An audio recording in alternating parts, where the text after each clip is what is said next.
Hey, dude, what? Have you ever heard of the straight-faced man? Who's that? Well, they say he was the spawn of the devil, born in 1972. He was the child of Mr. and Mrs. Martha and John Harlow. Apparently, he was a troubled kid, or so they say.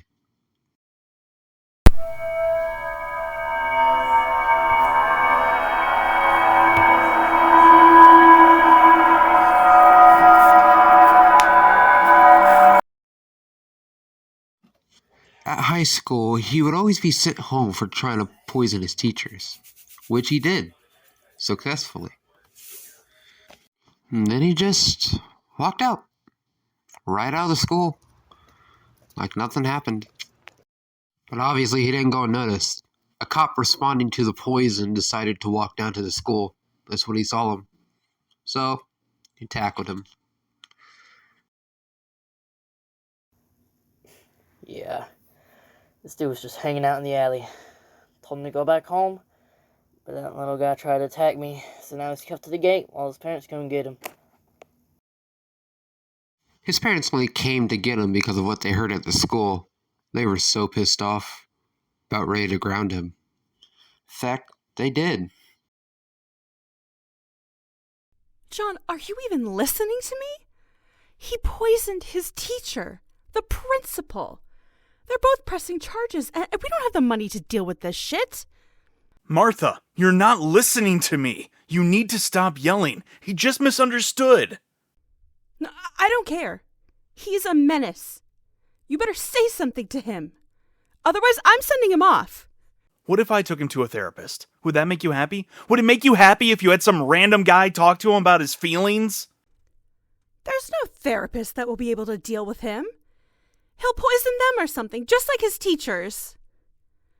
He's not gonna fucking poison them. Do you ever listen to yourself? Fine. Send him to your therapist. Send him to a psychologist if you have to. But if they don't fix him, he's gone.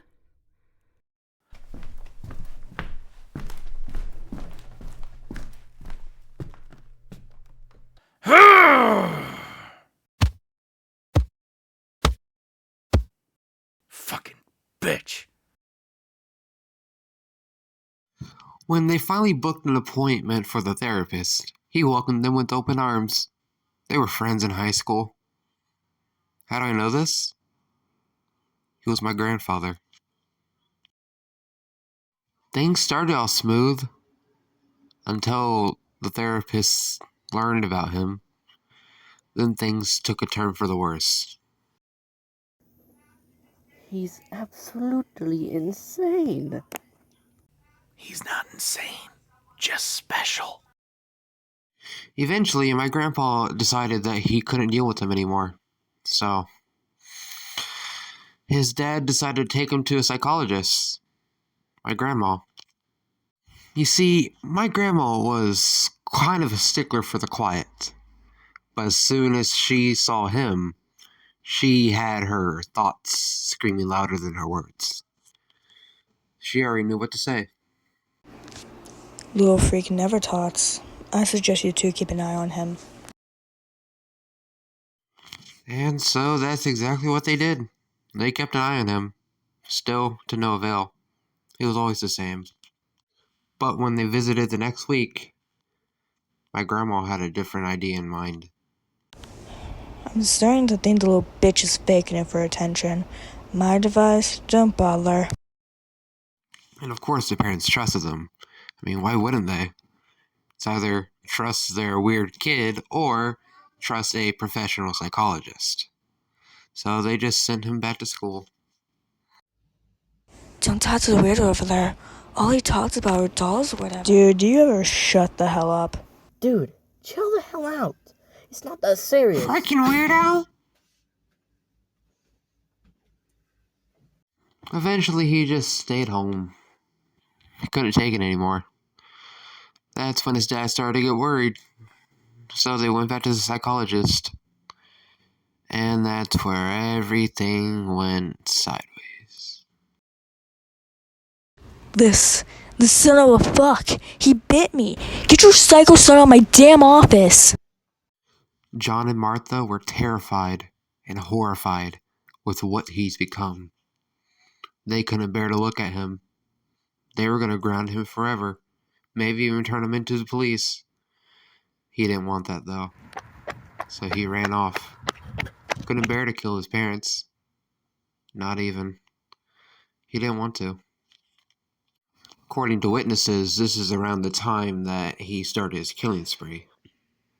And he started as therapist, my grandpa.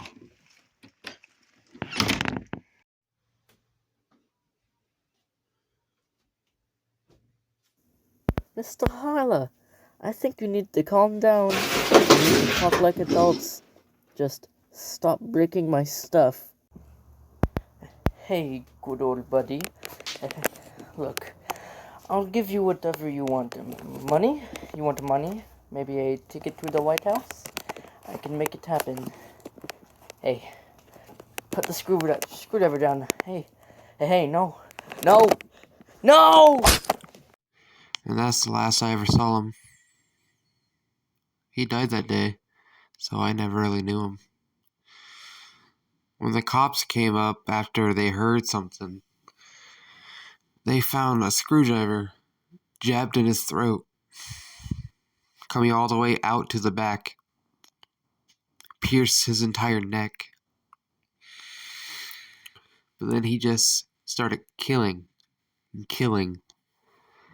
And people even said 4 specific people lost their life. But he didn't stop there. He just kept going and going. Seemed to be no end. Then it was his best friend. And you will not believe what happened there.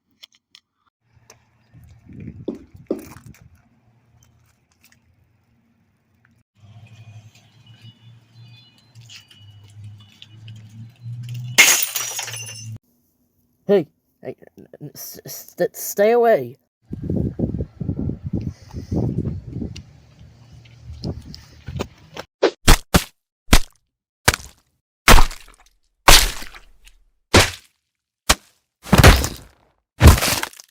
As he watched his best friend's body fall to the floor, he realized something.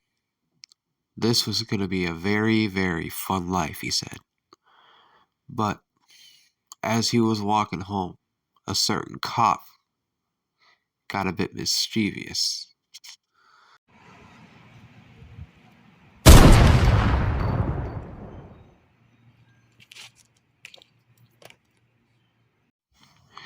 The word of the shooting got out on the news. Everybody heard about it, even the press. They wanted to see the body, but police wouldn't let them. But some believe he didn't die from that. Some believe that he hides in the shadow. He picks off his victims one by one. And It has it. He hasn't been found in 60 years. Damn, that's crazy. Yeah. It is pretty crazy. Wait, where'd you...